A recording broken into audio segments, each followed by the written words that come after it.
And we're back. So, with all the talk about Steam and the price of the Steam machine, I decided to talk to a PC expert in depth to get an idea of what the price actually is likely to be and why it's likely to be that. And in this conversation, he did bring up a price, which I'm going to share with you. It is a different price from what everybody else has been saying, but he also mentioned one really interesting thing that we're going to talk about because no one has been talking about it yet, and that is the software. So if you have not been keeping up, which I'm sure you have, yes, it's seeming more and more likely that the Steam machine is going to be priced much higher than a console, and the going price right now seems to be around $1,000. So I was really curious as to how they're going to get to this price and what that's going to mean for this machine. So I went to Canada Computers to speak to one of my friends who happens to be a really good PC gaming person, and during our conversation he broke down what the parts are for this machine, and in what I can only describe as a surreal moment, because we both named a price at the same time, but we both named two different prices. In unison, I said $500 and he said yes, $900. Okay, keep in mind I said that he just said yes, $900. So because we both said the price at the same exact time, I didn't actually hear what he said. So I thought he said $500, and then he confirmed and said no, he said $900. And his logic is that based on the specs, that if you were to try and build the same thing, but given the fact that you have to do some modification, that yeah, it is gonna cost about $900, which does confirm what we've been hearing from Valve and from Gabe Newman, that this is gonna be priced not like a console, but like a gaming PC. Okay, remember when I said software? Keep that in mind. We're gonna get software in a second, because the problem is this.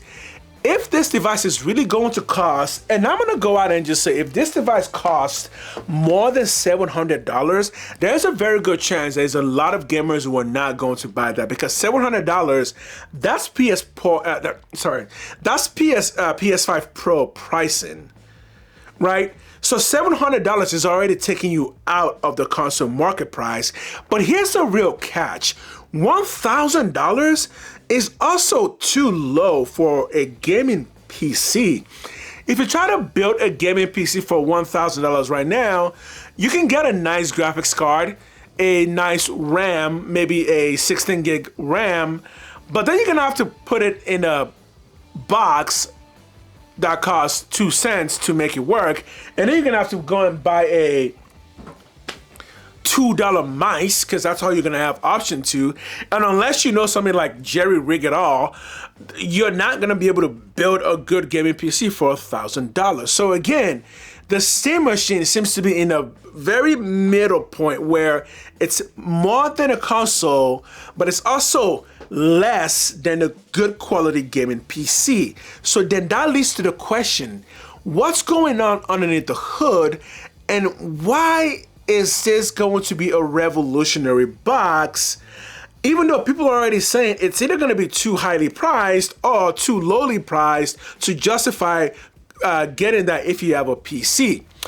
Based on the specs, and the number one thing that seems to really, let's just say, worry people is the 8 gigs of RAM that the Steam machine is going to have. Yes, it's only going to have 8 gigs of RAM. So the question is, how much power are we going to be pushing through the CPU and the GPU that 8 gigs of RAM is going to be enough to handle that in a multitasking situation? Unless this console is not going to be RAM heavy. Okay, so then we go back to the architecture and the design, because yes, we are saying numbers that we know, RDA this and the FSR that, but when you put it into a compartment box, those designs do have to be different. So inherently speaking, the Steam machine is different from a gaming PC. It's not a gaming PC, it's a gaming console. Namely because all the parts in it have to be redesigned specifically to make it fit a box. And this is where we get to the question of software.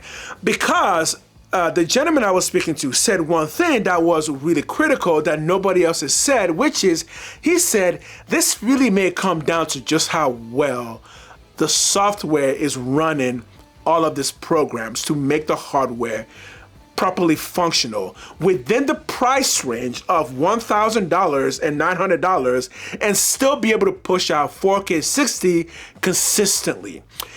And yes, this seems to be the magic sauce that no one is talking about yet, because really nobody really has full access to it. Although when you check Google, you are going to see some people already kind of dabbling in the idea of a SteamOS. I know Linus has a video on it. Other people are already starting to have video on SteamOS.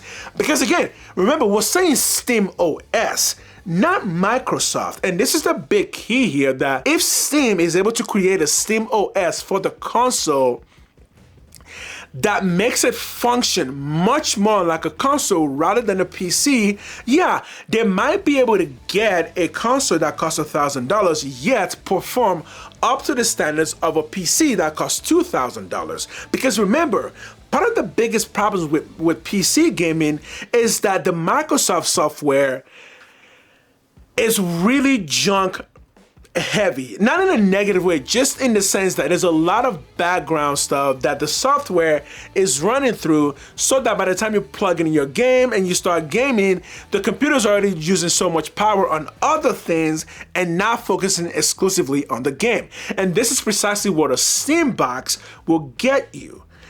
A PC gaming model, but with a specific focus on PC gaming and none of the other background distractions that you often get on PC hardware. So, okay, this is going to be the magic. And perhaps this will be the point we're going to start talking about console and the true magic of console, which is their software. The thing that really makes console so great is that the softwares are so reduced to the most basic necessity to be a functioning gaming console.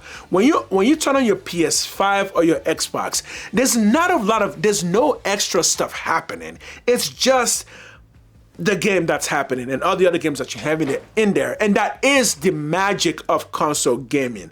There's no bloat. It's just games. So, back to the whole software conversation. It is possible then that if we're talking about a Steam machine or Steam box or Steam console with a dedicated OS for the console that has no relations to PC, yeah, I think we might have some magic here. I do. I think we might get some true magic here. Because the one thing that you cannot replicate is the software. Well, replicate as in like you cannot use PlayStation software and use it well. You're gonna have to create your own software. That's why every console has their own software. Nintendo has their own software, Sony, Microsoft. So if Valve is saying this is the launch of our software that is going to be the software for all of our consoles and all of our devices going forward, yeah, we might have some real magic here. Because guess what?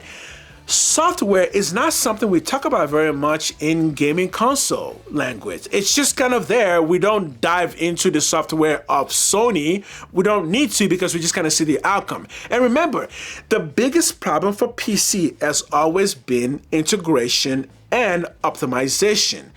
And with the Steam machine, with a dedicated Steam machine, with a dedicated OS, optimization will be drastically easier. So this is how you can get $1,000 or $900 PC, right?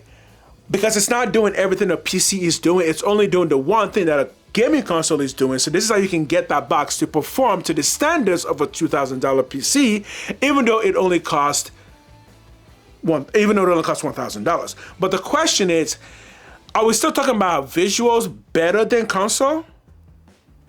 Because I don't think we are. So it seems like what we're really talking about is Gabe Newman, Valve, is entering the gaming console with the PC infrastructure and PC mindedness. And honestly, that might be pretty cool. I'm actually kind of excited about that. So I cannot wait. This is going to be it for this video. As always, please hit the like, hit the subscribe, say what's up to your boy, leave your comments below. I will answer them. As always, have a wonderful day.